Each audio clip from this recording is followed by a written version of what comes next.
So we're back on F1 Manager, and this is the start of season number 2. If you haven't seen it already, check out the finale, Abu Dhabi, link in the top right. Before we jump into big spoilers, because a lot is going to happen in this episode. And also, in the comments down below, I want some feedback. Should I keep posting this on YouTube? Do you guys still want to see it? The views aren't great. I'm considering switching this to streaming on Twitch, so let me know. I'm streaming this episode right now. I'll leave a link down below to my Twitch channel, and yeah, go follow me on there, and we'll see what the future holds for this one. But either way, let's get into it and let's see what happens. Lance has a development point, so we'll go ahead and throw it on, even though I don't think he's going to be our driver anymore, which should be interesting. Well, Chris Cronin has one, so we'll burn one up. Go for feedback to get that a bit quicker. Here are the final season results, which we've already kind of, gone over. But further down, you can see 8th place in the Constructors, 16th in the Drivers for Lance, and 12th for Sebastian. So Design Centre, that's a big improvement. And of course, the helipad, we will love that. So this is the big one. End of season, board review. Target 8th, and that's what we got. Should have had 7th. We had 7th place pretty much the whole season. This one's looking good. The long-term objective, 6 out of 11 points finishes. We've got still 2 seasons left, and we've done 6 already in the first season, so we're looking pretty solid there, to be fair. Elsewhere, we've got Sebastian being the highest placed driver, which was a really good performance, to be fair, from him. Elsewhere, we've got a high ball confidence, which is good. Team rating's gone up, I think, from 2 to 2.5, and a bonus of 1.5 mil, so happy days. And there we have the new CFD simulator, which is big, to go with the Design Centre. Okay, this is interesting. I've never seen this before. So we are going to have, I guess, slower pit stops. All 4 parts affected. Wing adjustment taking the biggest hit, and it was already our weakest part. The cost cap has been reduced by 5 mil. And then the way the allocation is split for the CFD and the wind tunnel has also changed. You can see here in terms of where you finish in the championship. So essentially, yeah, it's a bit more even. So even if you're winning, you can still kind of upgrade and compete. And then further down, we have the actual changes for the regs. So front wing, rear wing, underfloor, and suspension.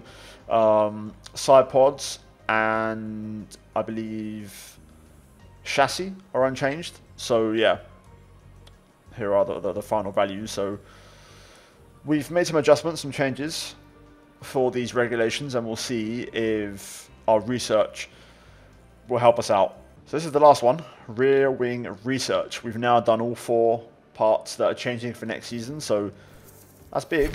And there is a front wing, which I've done a second research on as well, because I had some spare allocation. So staff changes. This is a little bit of a report. So T Chuang, who was a free agent, and Martin Werner as well, we've still got them locked in for the foreseeable future. Chris Cronin also locked in, and Ben Mitchell. So we're keeping, the key staff. The only thing that might change, of course, is drivers. And speaking of which, Sebastian still at the team. Car number 2 vacant. Lance has gone. Drugovic reserve. So there we go. Lance has gone. So first things first, Sebastian's got a point. So we will spend it on go braking. I wanted to go cornering, but we'll go braking. So, who do we fancy? We let Hulkenberg go. We're scouting Alonso, we're scouting Ricciardo, and we're scouting Nick De Vries as well, by the way. So, Alonso's a free agent. Okay, interesting. Gasly is a free agent. Ooh, this is spicy. Zhou Guanyu, free agent. Lance Stroll, free agent. Albon, free agent. Giovinazzi, Tsunoda, Piastri, Hulkenberg, Schumacher, Doohan. There's a lot of drivers that have been let go. I was tempted to go for Stoffel Van Dorn, and the reason for that is because since the last episode, it has come out that Stoffel's going to be the new reserve driver, because obviously Hulkenberg's moving to Haas. So I felt like maybe I could get Stoffel for a season, because my intention here is to just have him for 1 season before Drugovic takes the seat next year. But now that I've seen Alonso as a free agent, we have to go for it. We've scouted him as well, so look at those stats. Yeah, no growth potential, but we don't need it. The guy is the finished article. Let's test the waters with this and see what he says. Probably not, but let's see.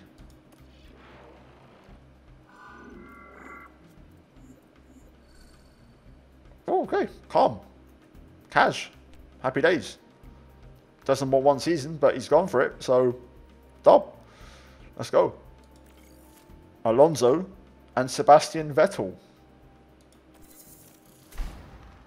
El Plan. A driver lineup of 6 world championships and an exciting up-and-comer, which has a development point, which we'll spend. We'll go for... I'll work on that later. Let's work on accuracy. Memorabilia room. Let's go ahead and fix it. No trophies yet. No podiums last season. But this season, I'm hoping for a few podiums. So I want that memorabilia room looking brand new, fresh. Welcome to the new season. It's time to review the regulations, manage this season's engine, and negotiate new obligations with your sponsors. Okay, so we'll max out the merch, as that is going to be a big earner. 1 mil per race, 22 races, that's 22 mil. So it'd be a 7 mil profit. Should we do this? Both drivers, media appearances will reduce the amount, but they both do them. I think that's fair. Still get decent money. So more media, 11, half the races, both drivers. Keep it balanced, keep it fair. Anyway, this is good. Nearly 100 mil. We're looking solid. Pre-season lump sum, and then 4 mil per race. So objective is the same, 8th place, which I think I'm surprised considering last season. I think, you know, we can definitely smash that out the park. Here's the balances. So cost cap of course reduced a little bit, but we're looking good. Money's healthy right now. Let's get the power unit going. This is going to be a massive step if we do get. To be fair, anything else is an improvement in terms of outright power. Right, we're looking at Red Bull powertrains. So, chat has spoken. And it's 5 mil cheaper. Red Bull powertrains. Aston Martin, Aramco, Cognizant, F1 team, Red Bull powertrain limited. So, internal car report. We have all the new stats here. We'll find out once we get through the weekend how they stack up. And here is the new rosters. Let's have a look at these and let's see exactly what this is all about. So, Ferrari have kept things the same. So, have Red Bull, Giovinazzi now the reserve, Buemi the reserve, Mercedes the same, unchanged. Alpine. Oh, yes. We have the real life lineup. Pierre Gasly and Esteban Ocon. Only thing is, of course, Piastri is still the reserve. But we have the real-life driver pairing in Alpine, which is excellent. Alfa Romeo still unchanged. They've re-signed Zhou Guanyu in the free agent period. Alpha Tauri, Lance Stroll, Alex Albon. Jack Doohan reserve. That's interesting, you know. That's a spicy little lineup. Very interesting. So what have Williams done then to respond? Let's find out. First of all, McLaren. Nico Hülkenberg is the reserve. Very interesting. Driver lineup unchanged. Of course, we have Fernando alongside Seb and Felipe Drugovich. Haas, Latifi, Magnussen, Fittipaldi, Williams, Tsunoda, Schumacher, Vesti. This is interesting, you know. If this is the actual car. Because this looks like last season's car. Unless we have made any progress with the reg change, which is quite disappointing if that's the case. Yeah, fair. Maybe other teams have upgrades. Okay, well, we can upgrade as well, so let's get to work, shall we? So we'll go design. We'll go for this split. I'm happy with this, and we'll do another upgrade with the exact same split. To be fair, that might explain why I've messed up and the off-season upgrades haven't worked. I just maxed out the sliders. That makes sense. I mean, that makes more sense, because the other thing just seemed like an exploit. That adds up. Okay, so we'll go high-speed performance. That should help. I mean, to be fair, it's a pretty big improvement. It's going to bring us right up to scratch. So we'll lock that in. We'll get half the team on there. Okay, well, intense it is. Again, this cash is no real object to me, so let's get it locked in. Let's get it to go. Right, so yeah, we'll spend the rest of the allocation, and then now here we'll go for high-speed performance. This is going to really help us out. So yeah, high-speed performance. We'll lock that in. 65 days. That is touch and go. Is because the season starts and I need to manufacture them. Is it maybe worth rushed for this one? But we'll go intense. Let's confirm and lock it in. DRS maybe? Top speed or top speed acceleration? Because even with the Red Bull power unit, that's still an issue. So I feel like we maybe have to work on straight line speed. These two would complement each other, right? So, yeah, I'm not fast. We'll get around to that eventually. Okay. I should have maybe split this differently. No? Okay, we'll go for this. Just basically trying to improve straight line speed. Damn, I sacrificed so much performance in so many races last season, not really understanding how the upgrades work. What a waste. Refurbish the tour. Let's refurbish the tour center. Okay, here we go. So we've skipped a long way ahead, but we've now got the rear wing. Right, suspension simulator, refurbish. Let's go after it. Right, so let's manufacture a new wing. We'll go 4 wings, so 2 active, 2 spare. And we will go rushed, and that brings them all in time. There we go, 600k. I should have split this different. This isn't the one. Okay, so obviously we've got nothing left, so let's just go straight to design focus. Okay, let's work on this, try and find the balance. Yeah, we'll go for this. This is fine, and we will put whatever engineers we have. Okay, let's rush it. I think we might only get 1 of these in time. I'll see, maybe 2. Let's rush it and hope for the best. Refurbish the car part test center. There's a lot of off-season work to do. I'm actually like genuinely surprised and impressed. So, Martin Werner's got 2 development points. So we will go for high speed and medium speed downfalls, which are weaknesses of ours. I know airflow is important as well, but I want to improve performance. Di Chuang, we will go for suspension as it's his main weakness, and that levels him up. Ben Mitchell has a point. Alonso's race engineer. Let's go for feedback. That levels up Ben Mitchell. Lovely. Filippo Dragovic has 3 points. Do we spend them on adaptability? I'm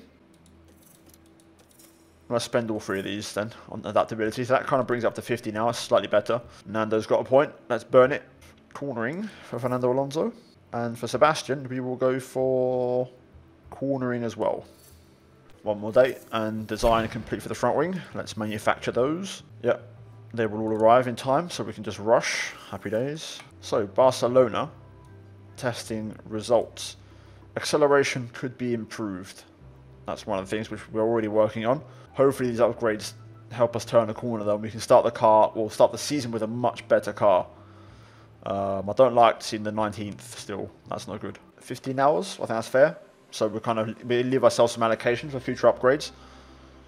More or less. I said divide into 4. I'll do like a rough 4. Some things I want to try and improve more than others. So we'll go for this. 1.4 in 15 hours. We'll get some small improvements. Yeah, I'm going for this. I don't care. We're going to go for it fast and unreliable.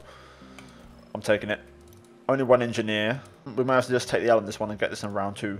We can obviously increase the engineers once we get another upgrade come through. And there we go. Underfloor. Happy days. Let's manufacture that. We'll get the last one. Yeah, okay, we'll rush it. We'll go for rush. That's okay. We'll get the last one on the day of race day. That's fine. Edit. Number of engineers. There we go. That will arrive a bit quicker now. So there we go. That's looking better now. A bit healthier. And then we have the side pods. Roller center. Refurbish. We have the race simulator. Refurbish. There we go. 2 down. We'll go emergency for this one as we need to get these in time. So yeah, we'll take an emergency and get that out of the way. Chassis on the way. We've done rear wing, front wing. We've done side pods, underfloor suspension. Yeah, let's go with this. We'll invest the rest of this into the one final upgrade. I think this is fair. Also makes the upgrade a bit more worthwhile. So yeah, 1.6 and 25 we'll go for. This is a tricky one, man. Suspension is in trouble. I might take the hit, you know, and just give up on the cooling to try and get a bit more performance out of it. Maybe I could have invested more points in CFD, but we might just go for like a back-to-back suspension, to be fair. Okay, let's rush it and go for that. So before we get the race weekend on the way, let's quickly brush up on these extra points. Dragovic, we will go for adaptability again. Got to try and keep pushing that up. So we'll change the car parts. So we'll do front wing, rear wing, both cars, underfloor. And there we go. Just got to wait for the side pods to arrive. Put on the side pods. And there we go. So if we go to grid average, our low speed's better than the grid average, which is something. That's a small positive to take. I want to compare to McLaren. They were our rivals last season. So, okay, interesting. So cooling, we're getting destroyed, but that's okay. Dirty air, bit of an issue. Again, so cooling and dirty air, we're going to have to come around at some point. But we've got the edge. Acceleration's the same, but we've got the edge and top speed. Yeah, all the parts have been added. I think we're going to be relying on that new Red Bull engine to really help give us a bit of oomph, you know, moving forward. So this is interesting. Post Bahrain test results. Kind of where it was in the other one, to be fair. Low speed's the key thing for us. Even if the car ain't there, it's gonna deliver. We're gonna see some big improvements with this. So I'm excited. We might get some mods as we go along. I've just realised, by the way, our cash flow is shit. We are in trouble. We cannot do any more upgrades or nothing for a minute. We need to just wait and take a big pause because we're running on thin ice. Yeah, that's my plan. Hopefully we can make it happen. I'll take that. That was productive. Hectic and busy, but the mission is on.